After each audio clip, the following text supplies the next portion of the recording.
ఎవరు ఏ పార్టీ అన్నది కాదు, తెలంగాణ ఫస్ట్ అనే పాలసీ జాగృతి తీసుకొని వెళ్తుంది. తెలంగాణ ప్రాధాన్యతల కోసం, తెలంగాణ మంచి కోసం పనిచేసేవారు ఎవరైనా ఎక్కడున్నా ఏ పార్టీలో ఉన్నా వారి గొప్పతనం ఉంటే, వారి మంచి ఉంటే ఖచ్చితంగా వారి గురించి మనం మాట్లాడుకుంటాం. అందులో ఎటువంటి అనుమానం లేదు.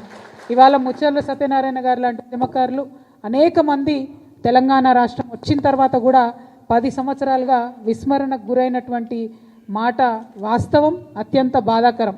చాలా సందర్భాల్లో రవీంద్ర భారతిలో దగ్గరుండి ఆనాటి కల్చర్ డిపార్ట్మెంట్తోని దేశపతి శ్రీనివాస్ గారు నేను కలిసి అనేక మంది తెలంగాణ తేజోమూర్తుల చిత్రపటాలను కూడా పెట్టించడం జరిగింది.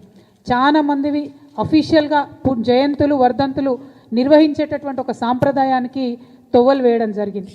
కానీ ఇప్పటికి కూడా ఒక ఆడబిడ్డగా, ఒక ఉద్యమకారుడిగా నాకుండేటటువంటి బాధ ఏంటంటే ఇంకా కూడా ట్యాంక్ బండ్లో మన తెలంగాణ వాళ్ళ విగ్రహాలు లేవు.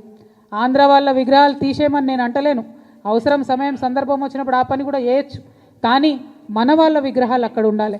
ముచ్చర్ల సత్యనారాయణ గారి విగ్రహం ఖచ్చితంగా ట్యాంక్ బండ్ మీద ఉండాలి.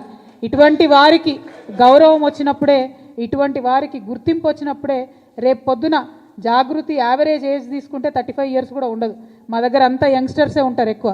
మరి వీరు ఇంకొక 60 ఏళ్ళు తెలంగాణ కోసం పనిచేసేటటువంటి వాళ్ళు కాబట్టి మా సంస్థకు ఇటువంటి యువతకు మరి స్ఫూర్తి రావాలంటే ఖచ్చితంగా ట్యాంక్ బండ్ మీద మన తెలంగాణ ఉద్యమకారుల విగ్రహాలు ఉండాలి. ముచ్చర్ల సత్యనారాయణ గారి విగ్రహం పెట్టాలని చెప్పి నేను ప్రభుత్వాన్ని డిమాండ్ చేస్తూ ఉన్నాను.